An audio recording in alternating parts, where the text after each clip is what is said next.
Okay, great. Well, welcome everyone to Media Alliance of Houston Zoom webinar for September. We are excited to have all of you join us. My name's Amanda Rossi. I am a media planner and buyer at Brivik Media, and I am the president-elect for Media Alliance. Alberto is traveling today, so he's still joining us, but it's a little noisy where he's at, so I'll be leading the intro for today's webinar. We would like to thank all of our corporate members, Brivik Media, Intercom, ABC 13, Outfront, Clear Channel Outdoor, iHeartMedia, Cube, Pandora, Effective, KHOU, Love Advertising, Richards Carlberg, Cox Media Group, CW39, MMI Agency, Telemundo, KPRC, NCC Media, and Univision. We wanted to share a few of our upcoming events with you. For Making Access Happen, we had a great event this past month with Alan Brivik, and we have an upcoming Making Access Happen for iHeart, giving a radio industry update. It'll be later in September, so stay connected with us through social media and be on the lookout for updates with that, as well as on our website. We also are launching a job bank on our website for those of you that are seeking jobs or that have jobs available, internships, whatever it might be. We know that 2020 has been a year with a lot of curveballs, and we want to provide a resource to our community for those that are in search of jobs or are seeking opportunities right now, and have opportunities that they are also looking for new people for. So you can go to Media Alliance of Houston, and there is a specific place on our website to give more details, and you can reach out with any questions or with any opportunities you have as well. On 10/19, there is a Dream Fund virtual auction, so be on the lookout for more information about that. And then later in October, we're excited to have Evan Smith join us, who is the CEO of Texas Tribune, that will be a virtual speaker on COVID, election, and media. And so that'll be a really exciting event. We hope that you tune in for that. And again, be on the lookout for more information.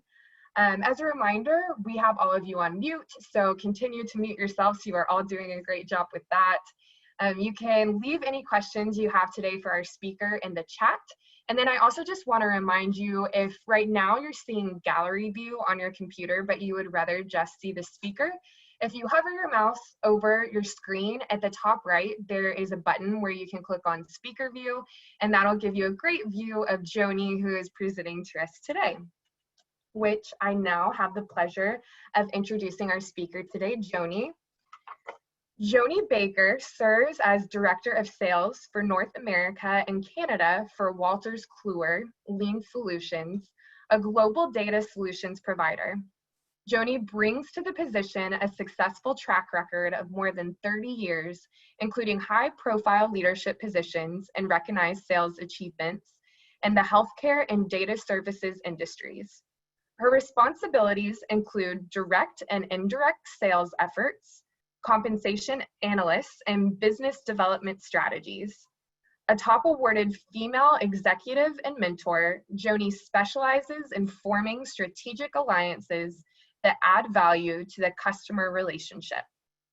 Her distinguished career has allowed her to cultivate extraordinary experiences in a variety of industries and entrepreneurial ventures, giving her unique perspectives of new challenges and a position for helping others.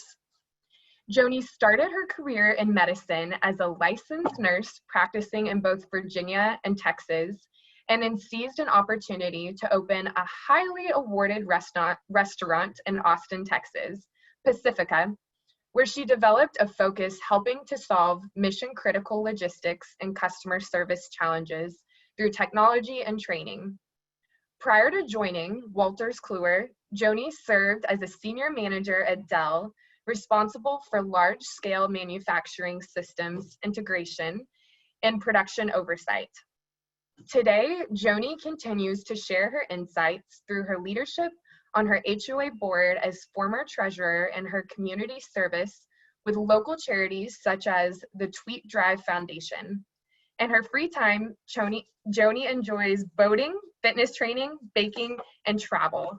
So with that, I'm going to turn this over to Joni. And just as a reminder, we would love for you to keep asking questions throughout the presentation. I know she'll have some audience participation questions as well. And we look forward to hearing from Joni. So welcome, Joni.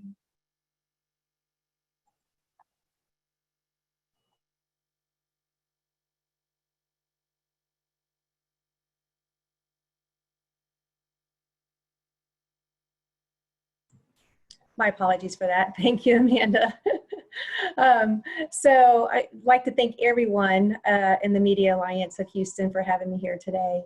I'm very excited to be sharing best practices with everyone to enhance the virtual experience, as well as to increase your client engagement and internal productivity.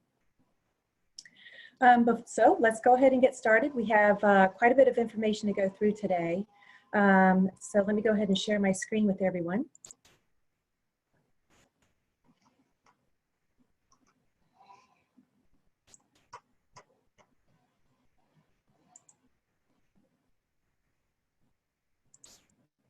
Can everyone see my screen okay? Yes, we can see it. Okay, great, thanks. All right, well, let me minimize these, everybody up here on my right-hand side here just for a moment.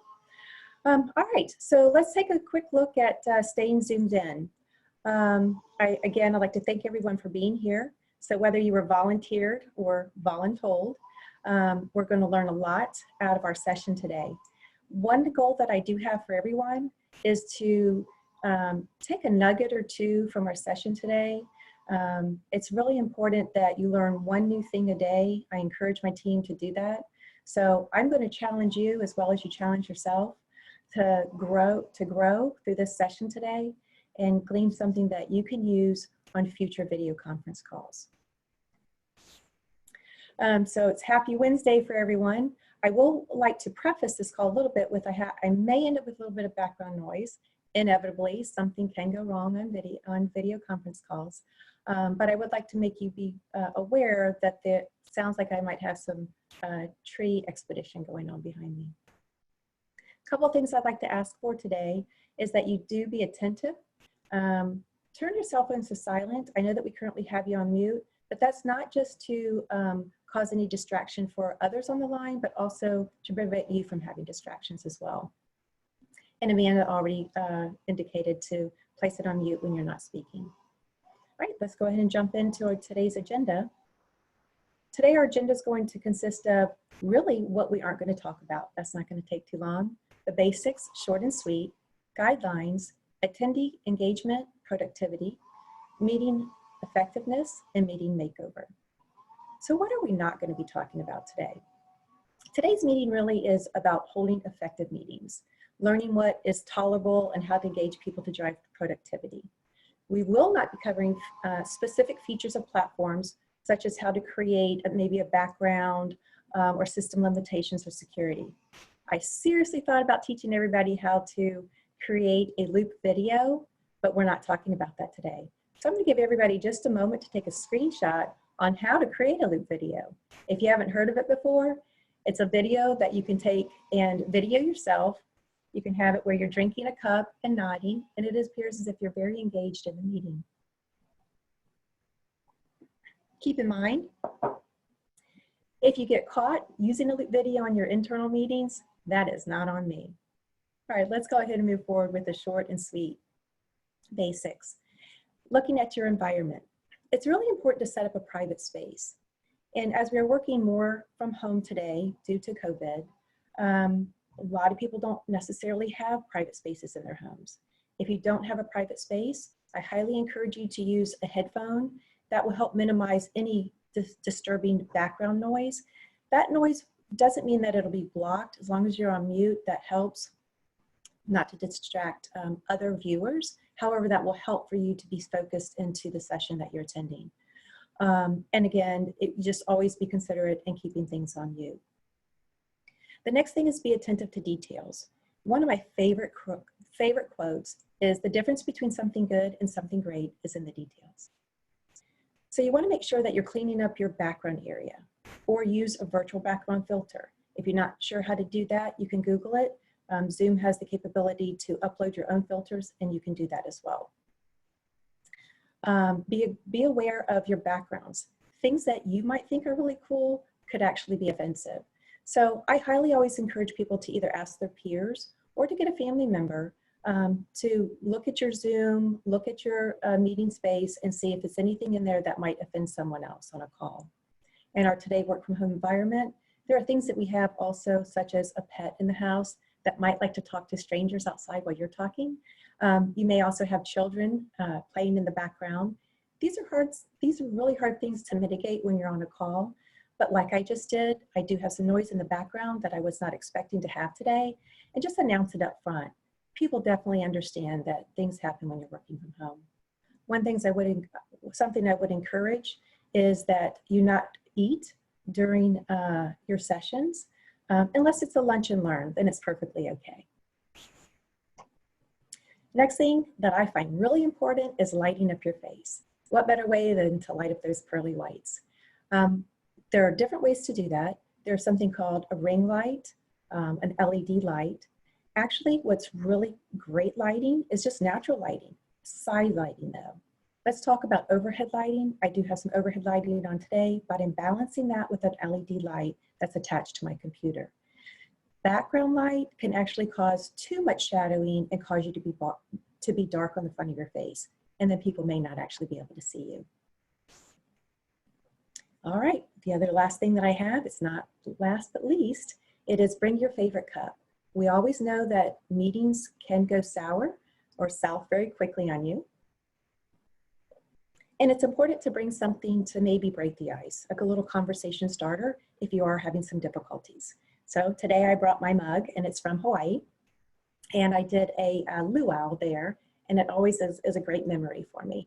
And actually Amanda mentioned my mug when we were on prior to everyone else jumping on today. So that's awesome. All right, let's go through some guidelines real quickly. We're going to talk about 3 things today in guidelines: connection, collaboration, and feedback. So let's look at what I call guidelines for success. So the 3 key basic practices that we're going to be talking about: connection, collaboration, and feedback. Connection is just that. A lot of people that are either in sales or working with the public tend to be people that are relationship people. And so you naturally know how to connect for the most part.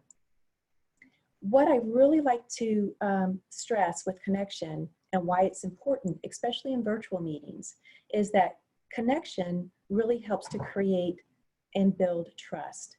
Like I tell my team, because we're in sales, people buy from people they trust. So it's really important to inspire that connection. It will also help for people, if you're trying to get them to make a change in what they currently do today, you can also inspire that change. Collaboration is just that, getting other people to work together, get involved in something together. And the more that you hear about teamwork and everybody pitching in, the more you're vested in doing something with someone, the better that the results will be. I like to always say, when you work together on something, it's always easier to move mountains. Feedback comes in 3 forms. You have appreciation, coaching, and evaluation. As examples, feedback can be done in multiple different types of ways. This can be through encouraging questions at the end of a session. It can be by just asking flat out, hey, offer me some feedback. Tell me how I did great. Tell me what went wrong. What could I do better? You can also set up surveys to get feedback, and you can actually have an interactive discussion through either questions or just a discussion at the end of your meetings. We all know that meetings can actually run amok. So let's talk a little bit about that. Without guidelines, as we've just talked about, virtual meetings can run amok very quickly. In our new work world today, roughly about 87% of companies are sending their people out in, instead of having face-to-face training or meeting sessions, they're actually not going to put people on trains, planes, and automobiles to get you in front of people. really is a poor substitute for the most part in not getting people together, because that's the ultimate way in which people connect. But setting up virtual conference calls and having these meetings, you get stronger at them the more that you practice them. So let's take a quick look at the chart that I have up, and we'll go through kind of what the problem is and what the cause is. And some of them make sense, actually. So one-way street, it's really what we have today. I'm the presenter droning on and on and on while you all have the opportunity to just kind of sit there and listen. I promise I am going to do a couple of interactive things today during our time together, so just bear with me. Death by PowerPoint. This is just something we've all been through. I have a lot of slides today. I talk quickly. I think in today's environment, people grasp things very fast. So you just want to ensure that when you're putting PowerPoint presentations together, that they're very pristine and they're very snapped in. The blob, this is the worst for me. This is where you have the session has no structure and oozes from topic to topic without a plan. We'll talk a little bit about that later. Multitasking mania, participants have no role in the meeting, and as we all have done, and I'm guilty of this myself, we basically spend the time on the conference call trying to get other work done. All right, let's have a little bit of fun. I'm going to ask everybody to go ahead, if you don't have your chat box open, go ahead and open up your chat box. We're going to just put in there just an answer that's going to be simple. And I want you to kind of give me an idea of what you think the most effective amount of time for a meeting is. And we'll just give it maybe 10, 15 seconds. It won't take much. And Amanda, because I'm in presenter mode, I'm not going to be able to see some of those chat answers. If you just kind of give me some of the ideas of things, minutes that people are putting in there, that would be nice. Sure. We're seeing a lot of 30 minutes, some 45, 20 to 30, 30 to 40, 30 minutes plus 15 Q&A. Okay. 30 minutes. Awesome. Great answers. Great answers. Post a lot of surveys that have been done in 2020 because more of us are working from home. The right answer, they're all right. You can do shorter meetings. Absolutely. We all love shorter meetings. But 55 minutes is the key amount of time that you have on a conference call before you totally lose people. And let's break that down, because really you want to have roughly about 5 minutes of small talk, intros, etc. If you're going to elongate that 5 minutes at the beginning of your meeting, because maybe you have more introductions to do, size of the meeting, whatever it might be, you need to shave that off somewhere else. Then you're going to have roughly 30 to 45 minutes of discussion. And then again, someone's made mention of leaving some time for Q&A at the end, and that's absolutely right. Whether we do a Q&A or whether you just have just plain conversation that has nothing to do with your meeting, it's okay. You want to leave a little bit of relief at the end of the meeting. And I always recommend leaving about 5 minutes before the top or bottom of the hour to end that meeting. And specifically, the reason I ask for that is that if you're set up for another meeting, you don't want to be late, and you don't want to be the person that makes that person late. So it's good etiquette to get in a habit of ending that meeting just a little bit early. Let's take a look at attendee engagement. You want to always start the meeting on time. I know today we gave people about 5 minutes, Amanda, to get into the meeting. I always say you'll always have people running late. So I do set my meetings expectations. I start my meetings on time. It's okay that people show up late. But what we're doing is we are waiting for that person to show up late while everyone else took the time to be on time. So etiquette-wise, don't be the one showing up late. It's very important. If you leave a meeting a few minutes early, because typically meetings do wind down enough that you can excuse yourself out of it so that you're not late for your next meeting. You can open your call like we did earlier today, just a couple of minutes earlier prior to your call actually launching. One thing that I would suggest is, I'll call it a pro tip, is to be able to share your screen while that lobby is opened. Things you can put on there is your agenda for the day. That's okay. That can get people talking. Another thing that you could list on there is maybe a cartoon. Again, make sure that it's not sensitive and that would offend someone. So there's other types of things that you can do that can start any type of small conversation. Remember, we talked about being connected, and that's one way to create some connectivity. You can also use icebreakers. Icebreakers are great, especially if you are having an external meeting where maybe you don't know the participants as much. I kind of like an icebreaker that makes people pause, especially if they're multitasking. Instead of asking things like, where are you from, or how are you doing today? One of my favorite things is to ask somebody something kind of off the wall, thinking outside the box, right? Maybe you could say something like, if you could be a sandwich, what would be your favorite sandwich to be? If you are multitasking, or if you have those multitaskers, you're going to wake up and go, wait, what did they just ask? Because that has nothing to do with what I thought this meeting was going to be about today. So it's okay to kind of think out of the box, and it doesn't have to be something correlated directly with your meeting. Just kind of keep it fun. And again, just begin and end on time. It's very important. All right, I do have a few rules that I put together that I consider virtual success. And agendas are at the top of my list. They aren't very fun to create, but it's very important that you do them and you keep it real. We talk about how many items that you'll have on the agenda, no more than 3 topics. So really important to create great agendas. Number 2, practice makes your message stand out. The more that you practice being in front of a camera, talking to people, trying your best to look in front of a camera. Of course, you're going to have to look down, look around here and there. But for the most part, it is important to try to look at the camera because it feels like you're looking at the person.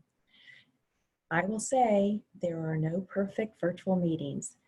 Inevitably, something may go wrong, but you know what? Get over it. It's okay. None of us are perfect. Like I said at the beginning, the details, you can move from good to great, but don't look for perfection. You'll stress yourself out. You want to make sure you're using technology to engage participants. We talk about the chat box. You can do polling, surveys, and doing Q&As at the end. Take action after every meeting. I do this with a lot of my meetings, whether they're internal or external. A lot of times I'll have someone attending my meeting to be able to be a scribe for me so that we can send notes out after the meeting. If it's an external meeting and it was something maybe I wasn't able to answer a question for, I'll send a follow-up email to clarify that, or maybe to answer the question that I had a deliverable on. Meeting effectiveness. Am I the only person that's ever been here before? I don't think so. Basically, I think that we all know that a lot of meetings can be boring. I'm trying really hard to keep you engaged today, or attentive at least.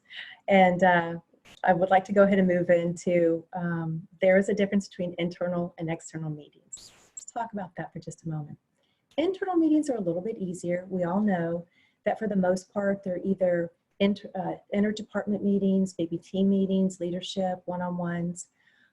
Typically, you know your audience. Sometimes if it's interdepartment, you don't always know those other members that might come, and you might want to spend a little bit of time doing some introductions. For the most part, that time's not spent there. Typically, they tend to be a little bit more relaxed, and that's great. Working from home, it's really great to be able to be a little more relaxed. External meetings are definitely dynamically different. We all know that either they're involved with a client or a vendor or a partner, somebody outside of your business. So you want to make sure that you're keeping the external meeting very professional. Don't want you to not be you. You just want to make sure that you are you and how you would be in a face-to-face meeting. That's important to remember, because a lot of times when we're talking about putting an external meeting together, I think we get a little bit stressed out in the fact of, what if I'm not looking at the camera? What if I'm, looking away or doing something different? Just remember, if you were in a face-to-face meeting, you wouldn't be staring them straight in the eye 100% of the time anyway. In general, I want you to take away the attention span of a typical audience lasts about 7 minutes. So you do run the risk of losing them in your meetings, especially if your meetings are not dynamic. You might glean about 10 minutes if you have something of interest to them that they find of value, that they can take with them and infuse into either their video conference calls or their world in some sort of form or fashion. Also, I'd like to think that you could be not so lucky as I am today, because I think about this. What if having a meeting between noon and 1 Central Standard Time, I'm not quite sure if everybody is Central Standard Time, but if you haven't eaten, then I might have some pretty hangry people, and I'm just between you and your lunch break. Also, if you have eaten, you might be that sleepy post-lunch period for you. So this is a little bit risky time for me. Just kidding. I'm enjoying it, and I'm hoping that you all are as well. All right, so let's get real about this. Working from home, the best thing that I found so far is that you can be business on the top and relaxed on the bottom. Many of us, you know, I joke about with my team, you know, I actually have them doing all of our sessions with video calls today. And they'll say, I've gained so much weight in COVID. Sure, stretchy pants feel great. I tell them, look, nobody's seen you from waist down. Don't worry about it. Just make sure that you are professional, especially on your external meetings from the waist up. So not a problem. I wanted to ask, and this isn't really an ask and answer, but it's really more of a asking, because I'm not sure as far as the dynamics of the age on this call. But if anyone remembers back in the day where I believe it was called the mullet, right? Where you had the shorter hair on the side and the top and a little bit longer in the back. And they used to say party, you know, business in the front, party in the back. Kind of feel like that's where we are today in our virtual world. All right, I would like to talk just a little bit, focus on managers. It won't take very long, but it is important because for managers, I think it's very interesting to make sure that you're staying very engaged with your employees. So how are you engaging with employees? Remember, we just spoke about the fact that the average attention span for conversation is somewhere between 5 and 7 minutes before you lose people. You may be able to glean that 10 minutes if you're very relevant, if they're learning something that they can take away. And that's important. As I was doing some of my research, because I wanted to put together informative information for you today, I came across something that just made me kind of chuckle. And I want you to think about this. Our minds actually drift about every 12 seconds. So what that means to me is we are roughly about 3 seconds better than a goldfish. So what's really important here today is to make sure you break up your meetings. For managers, they can get very boring. This isn't that you're boring, it's just that meetings can get boring. I'm a manager, I recognize that. Some of the things that you want to be able to do is maybe offer rewards. For example, I held a meeting with my team recently. Unfortunately, I had to go over that 55 minutes. We actually held 2 1/2 days. They were long. I engaged a lot of people everyone in the meeting, as a matter of fact. Everyone got 20 minutes to speak. It changed out the voice. It kept everyone engaged. It was a wonderful meeting. We also played games, and I rewarded them with tools to make their video conferencing calls better. So things like that keep your participants very engaged. So if your meetings are having to go over an hour, you just want to make sure that you're creating, like I said, engagement in them. These long days are very hard for people. Excuse me. So one of the things that I suggest is to create, like I said, every person in the meeting, every participant had 20 minutes. I call those mini sessions. M-I-N-I, not M-A-N-N-Y. These mini sessions are very important because, like I said, it changes out the voice, it creates connectivity, as well as another important thing to do is offer lots of breaks. We baked in even just a few 5-minute breaks, and the team was back on time. But just getting that little mental break is very helpful when you're having to do these really long meetings. I don't encourage them. We were doing our territory business reviews, and it was literally required to be able to hold that long of a meeting. Otherwise, I don't recommend them. Make sure if you do have them, you make them very fun. We played a lot of games. We did a lot of laughter, and that's very important. I'd like to also share with you today a video, as we did do another long session today for our mid-year meeting. and that was held back in July. We asked every participant to submit a 60 to 90-second video, and this was over a 2-day, 8-hour days each day, very, very long meetings. It took over probably 6 weeks to set it all up because we had other departments coming, lots of training sessions, lots of engagement, and these videos were played throughout the meeting. And it created lots of laughter. It broke things up. It was just wonderful. Everyone loved it. It made the days go so fast. And keep in mind, with these videos, you can always offer rewards. People always pay attention a little bit more if you have a reward at the end of the day. I am going to pause my slideshow for just a moment and end this because I'm going to have my video. Judy and Alberto had asked if I would share the video that I created for my mid-year. Now, I'd like to have everyone keep in mind that I am definitely not an actress. So let's start there, but it was so much fun to do. All right, let's take it away. Hi, I'm Eileen. I'm the proudest representative at Walters Clear Lean Solutions. We offer high quality search, filing, and portfolio management at the touch of a finger. Yeah, any finger. Is our customer service any good? No. Our customer service is freaking awesome. We've made filing and managing your UCCs uber simple, and you only pay per transaction. You get that option with everything else in life. Why wouldn't you want that with your UCC filings? I'll tell you why not, because the other providers aren't uber filers like WKLS. Thanks for the ride, Mike. And do you like waiting for mediocre customer service? We quickly set up your account and get you trained so you can begin searching and filing faster than the bubbles can escape this glass. And we're cloud-based, hyper-secure, so you can work from anywhere, and I do mean anywhere. And when you know what hits the fan, you want to ensure that your liens are perfected.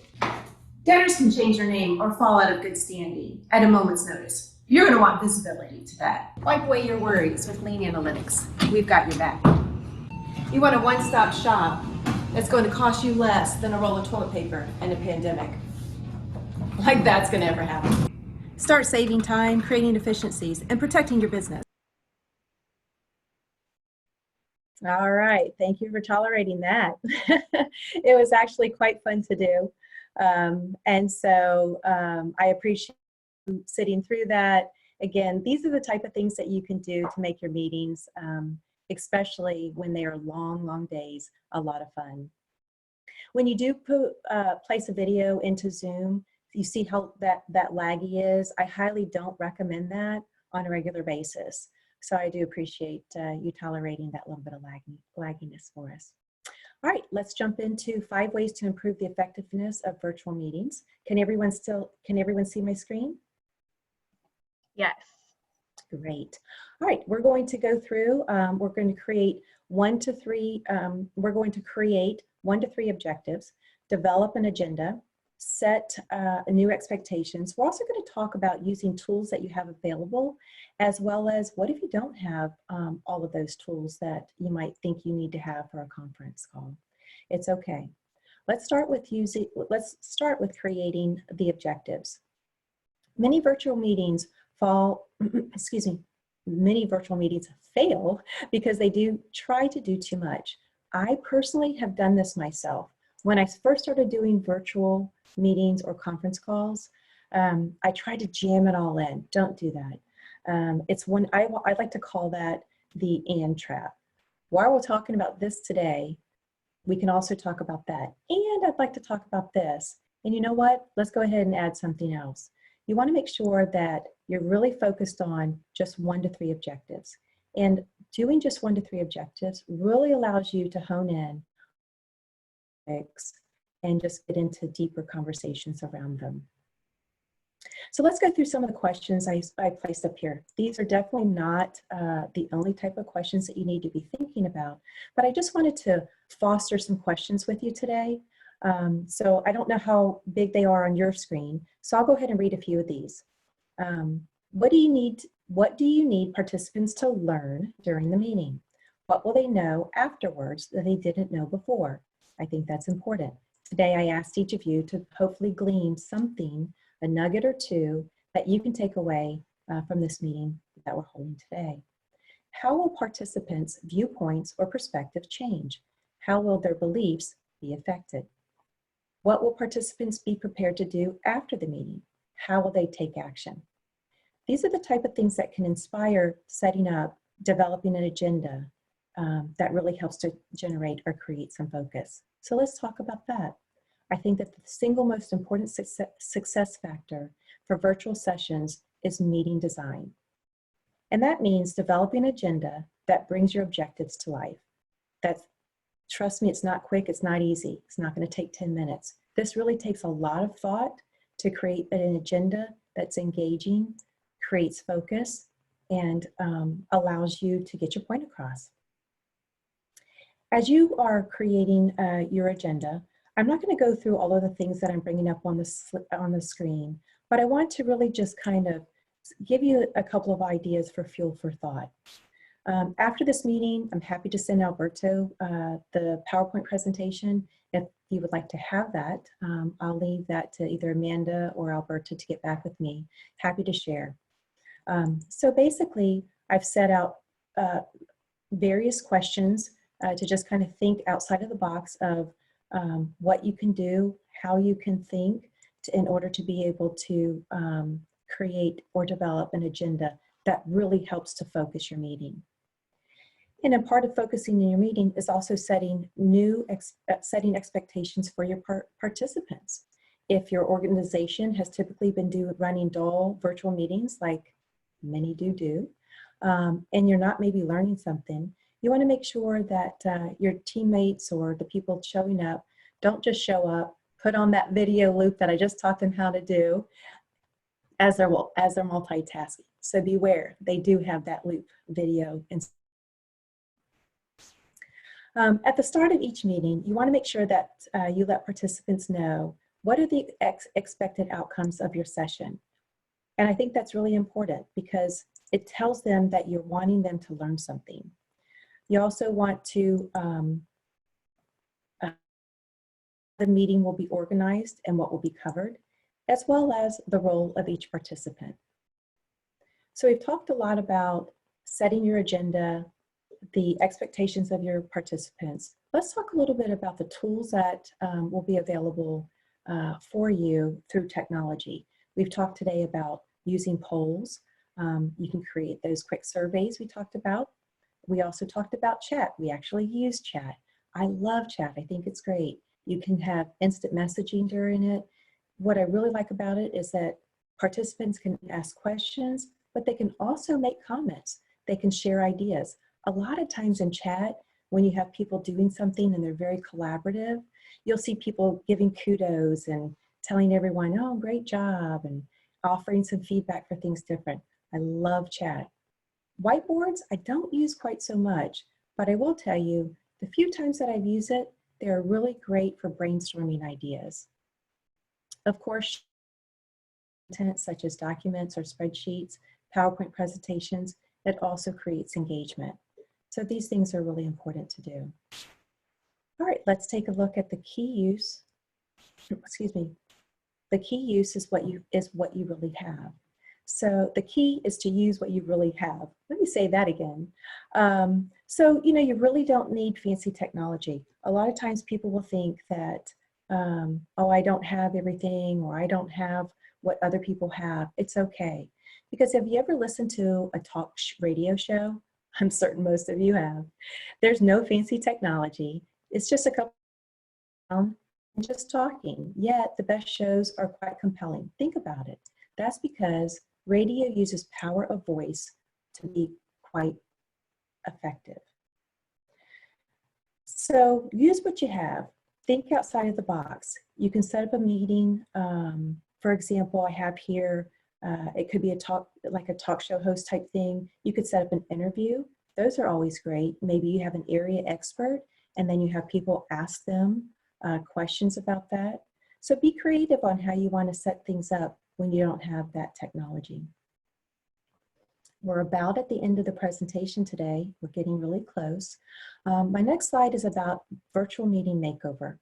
I cleaned this out of a HR survey that was. We're gonna get an X-ray to see how.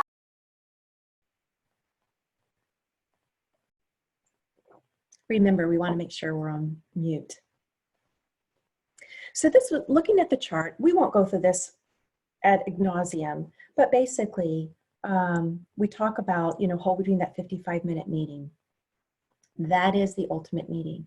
But during the survey and the results that they found was that they looked at the elements of the length of time, the number of agenda items, format, timing, and participation, and then they had their results.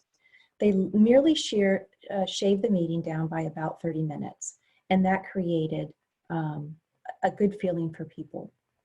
They shaved 8 to 10 topics down to 1 to 3. We talked about that, and it's really important to do that because then you can really cover in depth more about those specific topics. PowerPoints are still used. Don't get rid of them. They're great for sharing information, but you want to make sure, as we talked about, supplementing that with some web chat as well as online tools or sharing of information, websites, things like that. The timing, shifting the timing a little bit. We talked a little bit about the makeup of that 55 minutes, right? You want to make sure that your presentation is limited to somewhere around 66 to 75% of time. And then you want to make sure you have some facilitated interaction, whether it be through polling or survey or chats, leaving up some questions at the end of your session to about 25 to 34%. Previously, they didn't have much participation. And then once they encouraged others to have participation, provide feedback, it really enhanced the experience for the attendees. Basically, at the end of it all, people were stating that they felt like the meetings were more worth their time. That one's tough to say. And it helped them to do their job. All right, well, my next slide, I talked about having at the beginning of our meeting, I would like for everyone to walk away with maybe 1 to 2 nuggets of something that you learned today. That's going to make me feel good if you've actually gained a little something that you can consume and use to make your video conference calls a better call than they were yesterday. All right, if you don't have your chat box open, I'm going to have you enter your answers into the chat box. And Amanda, if you could read some of the answers for me, again, since I won't have any visibility to that because I'm in presentation mode, I'd appreciate it. No problem. Sure.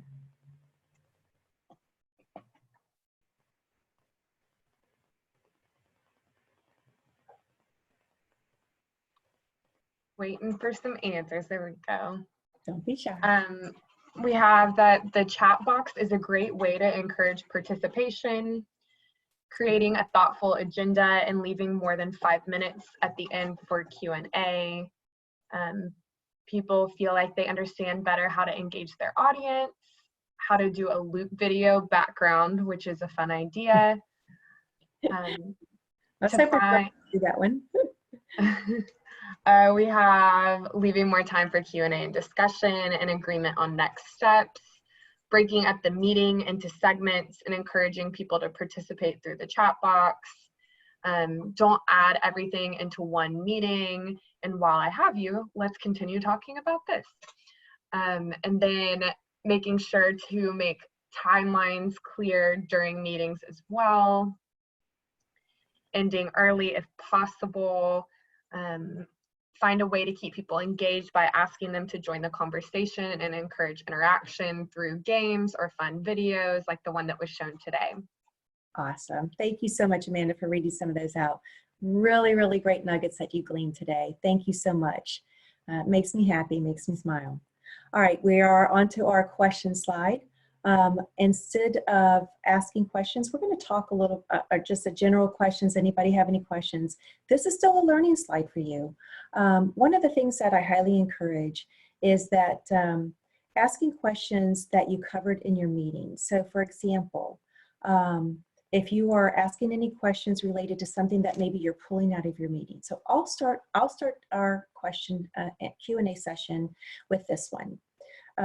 So for today, if you would like to get something out of your meeting, and questions can be asked in a way that you can drive what you're trying to find out more of, or that you're just trying to drive a little more engagement. So the question I have for everyone today, and if we don't have questions, it's okay. I want to make sure that we're sensitive to time. We have about 5 minutes left before we need to end our meeting. Are there any questions specifically related to the guidelines? Remember, we talked about connection, collaboration, and feedback. If you have any questions that aren't related to that, it's okay. I'm just giving an example of how you can ask questions specifically to drive something you may want to know. If you have any other questions, you can put them in the chat box. And we'll give it just a couple of moments because I don't want to run out of time with everyone.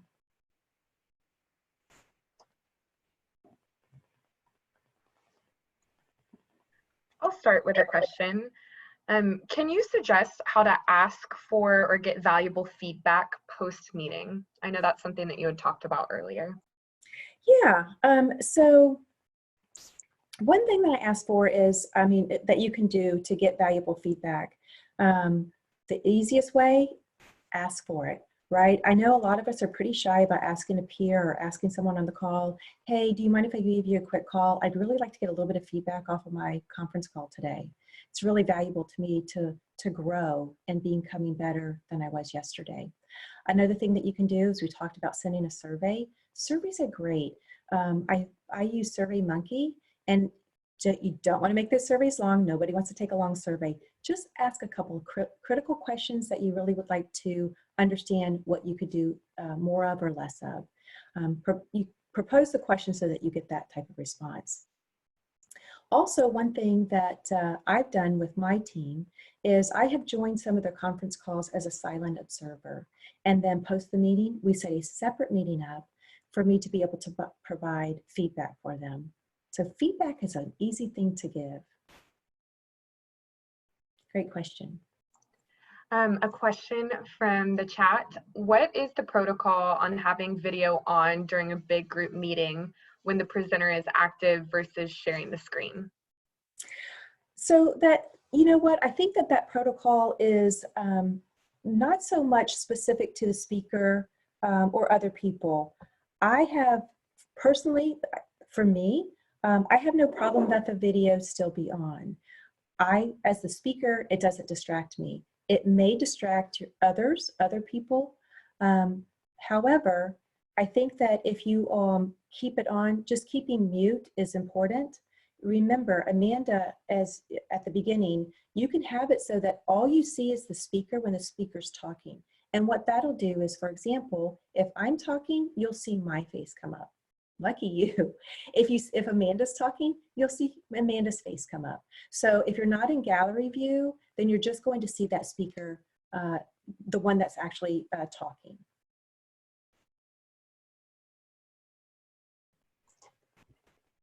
Do you have any suggestions of specific equipment or anything that we can use at home to make our video experience better?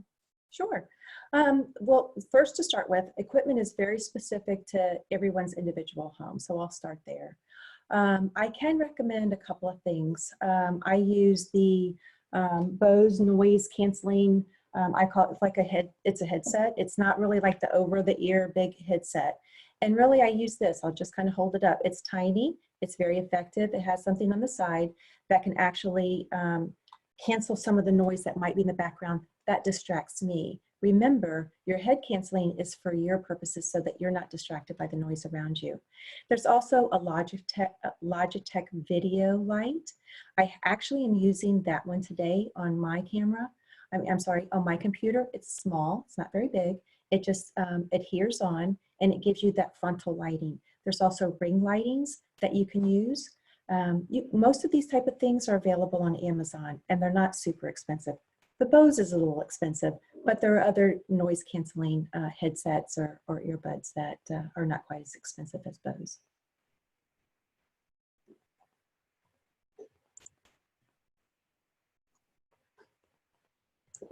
All right, well, we are just about out of time. We have probably about 60 seconds left. Remember, we want to end our meeting about 5 minutes early. For all of you that may have another meeting at the top of the hour, we don't want to make you late. I would like to thank everyone today on the Media Alliance of Houston for attending and letting me share some of my best practices, and hopefully you glean enough out of it to make your next video conference call good to great. Have a wonderful day. Thank you so much, Joni. I'm going to drop my email in the chat if y'all would like to receive the presentation after. I know we had a few requests for it. Feel free to send me a note until we know the best way to distribute it, but I'll make sure to get it to you. We're so appreciative of all your tips today, and really love seeing what everyone had learned. And thank you everyone for joining us today. We really appreciate it, and be on the lookout for more Media Alliance of Houston events in the future. Thanks. Thank you. Have a great day, everyone.